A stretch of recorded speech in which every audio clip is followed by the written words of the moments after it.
कांता के पति को गुजरे हुए कई साल बीत चुके थे। वो अपने दोनों बच्चों के पालन पोषण के लिए वड़ा पाव का ठेला लगाती थी। कांता ने किशोरी लाल कपड़े वाले की दुकान के बाहर 1500 रुपये महीने पर जगह ले रखी थी। कांता ने बच्चों को सरकारी स्कूल में डाल रखा था। वो सुबह से लेकर रात तक ठेले पर बहुत मेहनत करती थी। कांता ताई, एक वड़ा पाव देना और हरी मिर्च ज्यादा कर देना। मुझे पता है राहुल जी, आप वड़ा पाव में हरी मिर्च ज्यादा ही लेते हो।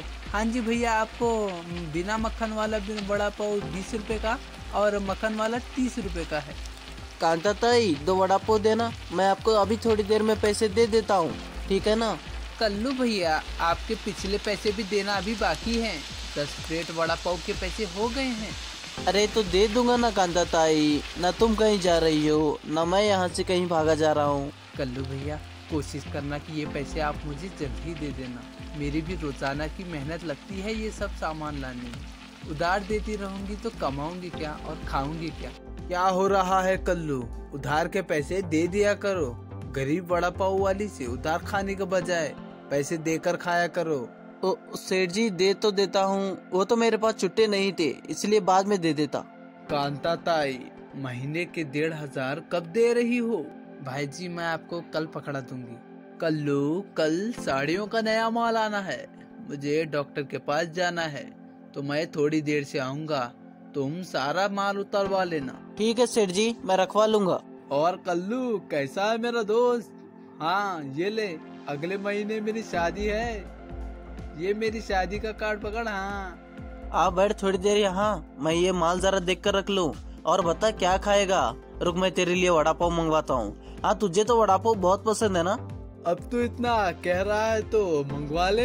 कांता ताई, 2 प्लेट वड़ा पाव देना, मक्खन मार के, एकदम बढ़िया। पैसे तो इसकी जेब से निकलते नहीं है। रोजाना उधार ले लेकर मेरे वड़ा पाव खाता है। बस 1-2 दिन देखूंगी, नहीं तो इसका हिसाब करती हूँ। हाँ, ये तुम्हारा वड़ा पाव।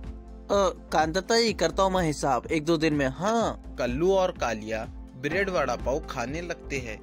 कुछ देर बाद कालिया वहाँ से चला जाता है। तभी किशोरी लाल आ जाता है। कल्लू, साड़ियों का माल गिन लिया? 100 पीस आए होंगे। मैं एक बार दोबारा से गिन के ही लगा रहा था सेठ जी। अरे इसमें तो 5 पीस कम है सेठ जी। अभी थोड़ी देर पहले ही मैंने गिन के 100 पीस उतारे थे। जमीन निकल गई, आसमान खा गया है। 8 साड़ियाँ कम है कल्लू। माल किसने चुराया? आसानी से बता दो। सेठ जी, मैं आपकी दुकान का कितना पुराना नौकर हूँ। आज तक आपकी दुकान से मेरे रहते कोई चोरी नहीं हुई। 1 मिनट सेठ जी, मैं समझ गया चोरी किसने की है। मैं जब अपने दोस्त अरुण को साड़ियाँ दिखवा रहा था, कांता ताई वड़ा पाव लाई थी। मुझे लगता है नजरें चुरा कर कांता ताई ने ही साड़ियाँ चुराई है। कांता ताई, जरा ठेला छोड़कर इधर आओ। क्या हुआ भैया जी, आपने बुलाया? ठेले पर ग्राहक खड़े हैं। और कहीं की मेरी दुकान से साड़ियाँ चुराकर अपना ठेला चलाएगी? मैं अभी पुलिस को फोन बुलाता हूँ। अभी उगलेगी तू कि तूने चोरी की है। नहीं भैया जी, मैंने कोई चोरी नहीं की है। मैं भला आपकी दुकान से साड़ियाँ कैसे चोरी कर सकती हूँ? मुझे कुछ भी नहीं पता इस बारे में भैया जी। कांता ताई, तू ही तो दुकान पर वड़ा पाव लेकर आई थी ना, उसी वक्त जब मैं माल को गिन कर रख रहा था। 8 साड़ियाँ कम है और यकीनन ये साड़ियाँ तुमने ही चुराई है, और कोई तो दुकान पर नहीं आया। कल्लू, जल्दी से पुलिस को फोन मिलाओ। इसे चोरी की सजा मिलनी ही चाहिए। भैया जी, ऐसा मत करो। घर पर मेरे छोटे छोटे बच्चे मेरे राह देख रहे होंगे। मुझे जेल मत भेजो। मैंने कोई चोरी नहीं की है। मेरे ऊपर रहम करो। ठीक है, मैं तुझे पुलिस के हवाले नहीं करूँगा, पर मुझे आज के बाद ये तेरा ठेला मेरी दुकान के बाहर नजर न आए, नहीं तो मुझे पुलिस को बुलाने में जरी भी देर नहीं लगेगी। चुपचाप मेरे 3000 पकड़ा और निकल यहाँ से, और बाकी की साड़ियों के 7000 रुपए मुझे तो लौटा देगी अगले ही हफ्ते। कांता फूट फूट कर रोते हुए 3000 रुपए किशोरी लाल को देकर अपना ठेला उसके दुकान के आगे से हटा लेती है। पर एकदम से ग्राहकों से बंधी हुई जगह छूट जाने से कांता का काम का बहुत नुकसान होता है। सड़क पे बंधे खंबे के सहारे अपना ठेला लगा तो लेती है, पर पहले उसका ठेला बाजार के बीच में था, इसीलिए ग्राहक बहुत आ जाते थे। अब कॉलोनी की जगह होने से ग्राहक भी नहीं आते थे और उसे जगह के 3000 रुपए भी ऊपर से देने पड़ते थे। कांता बहुत परेशान रहने लगी थी। उसकी कमाई बिल्कुल ना के बराबर हो गई थी। ऊपर से उसका मन खराब था कि उस पर चोरी का झूठा इल्जाम लगा हुआ है। वो ज्यादा कुछ बोल भी नहीं सकती थी। उसे बच्चों की चिंता थी। एक दिन, माँ मेरे स्कूल का स्वेटर छोटा हो गया है, मेरे लिए नया स्वेटर ला दो माँ। माँ मेरे जूते फट गए हैं, मेरे पैरों में देखो ना खाट पड़ गए हैं। क्या करूँ, कैसे इंतजाम करूँ, कुछ समझ नहीं आ रहा। किशोरी लाल जी को भी 5000 रुपए देना बाकी है। नई जगह पर ग्राहक भी नहीं आ रहे हैं। कांता बहुत परेशान थी। अगले दिन उसे वापसी के लिए थोड़ी देर हो गई। पता ही नहीं चला कि रात बहुत हो गई है। जल्दी से ठेले का सामान बांध लेती हूँ। बच्चे भी घर पर राह देख रहे होंगे। बहुत अंधेरा है यहाँ पर, तो लगता है खंबे की लाइट गई हुई है। ये किशोरी लाल जी की दुकान अभी तक खुली क्यों है? पर दुकान पर तो कल्लू है। अरे ये तो कल्लू और उसका दोस्त कालिया है। किशोरी लाल जी कहीं दिखाई नहीं दे रहे। कुछ तो गड़बड़ है लगता है। ये दुकान की साड़ियाँ गाड़ी में क्यों रख रहे हैं, और वो भी इतनी रात में?